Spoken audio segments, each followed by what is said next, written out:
And can I now pass the floor to the Russian Federation? President, we welcome your personal participation, Minister, in today's meeting. President, on the 11th of September, it will be exactly 20 years since the tragic events in New York, when almost 3,000 innocent lives were lost. We're grateful to the permanent representatives and colleagues from the American mission for the opportunity to attend the memorial today on 11th of September to pay tribute to them, the victims of this monstrous act. We extend our condolences to the government of the USA and also to the families of those who, as a result of these acts of terrorism, lost loved ones. Terrorism is a basic evil, and it can only be vanquished through joint efforts, and it should not hinge on political situations. The tragic events of 9/11 have a direct impact on the topic of today's meeting, and it is that was the start of a 20-year campaign in Afghanistan. President, we're grateful to Special Representative Secretary General and Head of UNAMA, Ms. Deborah Lyons, for her reflections and assessments of the situation in Afghanistan. We've listened very carefully to the representatives of civil society, Ms. Wajma Fro and Ms. Malala Yousafzai. We're pleased to see that representatives of countries in the region have the opportunity today to take the floor on what is a crucially relevant topic for them. President, we have all been closely following the rapidly changing situation in Afghanistan. Today's meeting has been held against a backdrop of the Taliban's announcement on the 7th of September of their caretaker government. Currently, new structures of authority are being created, we trust, and as before, we still trust that they will be inclusive and reflect the interests of all Afghans, all ethno-political forces. This is the only way of achieving peace. We've always underscored that our interest in preserving stability in Afghanistan remains. That is our main aim, and it is one we all share. We cannot allow ourselves to ignore the situation on the ground and the new reality.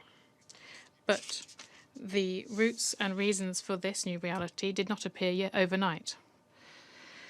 Recent events clearly show that the Afghan community will not accept external management of their own development.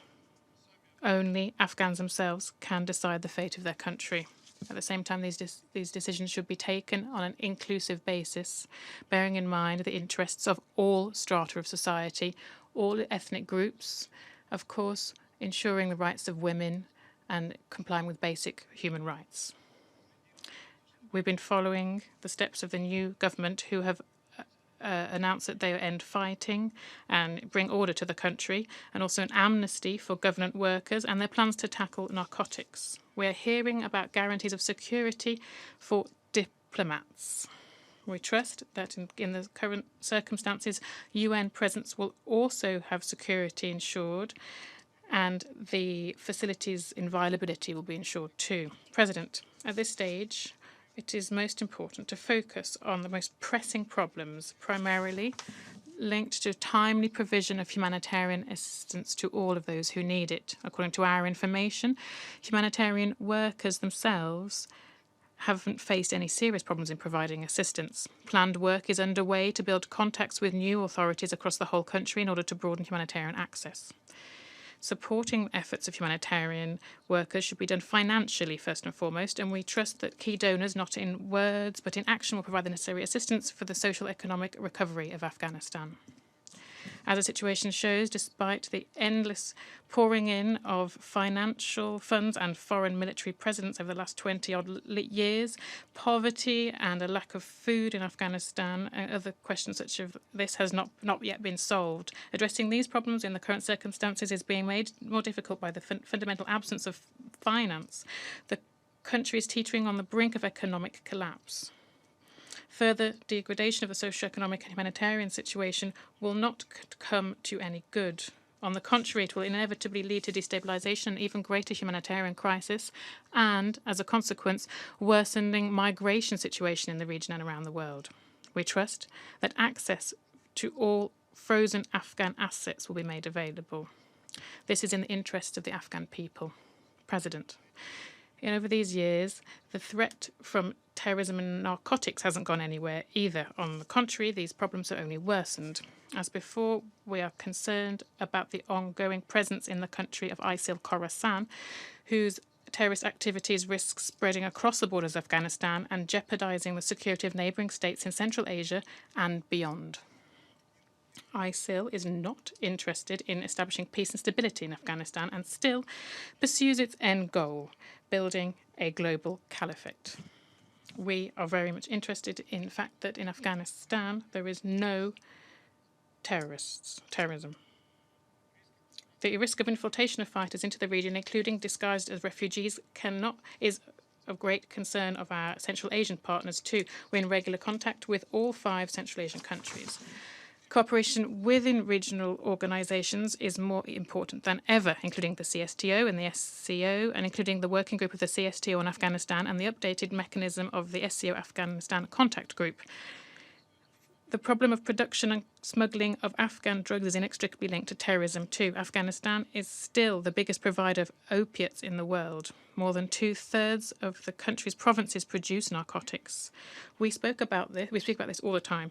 We haven't heard about with the usual quite narrow coverage of this topic in the Secretary General's report is dispiriting. It is also clear that efforts of the former government were clearly insufficient to fight this scourge. Moreover, the scale of cultivation has expanded manifold. We trust that the new authorities will be able to, as they have stated, to solve this problem and spare the region from the threats coming from Afghanistan into the region. President, we see that the situation in Afghanistan is being discussed on practically all international platforms, and proposals to create new platforms are growing everywhere. Many states, including those far from the region, are trying to hastily find solutions to the Afghan problems, applying to them standard patterns and imposing their own formula. Several mistakes have already been made, for which the Afghan people have had to pay. We call for patience and call for a balanced and thought-through approach, bearing in mind all the players involved. Repeating past errors will have a much higher cost. On our side, the Russian Federation is still interested in a swift stabilization in Afghanistan and its post-conflict recovery. We're interested also that from this country there is never any threat for the region and the world. Thank you. Thank you. And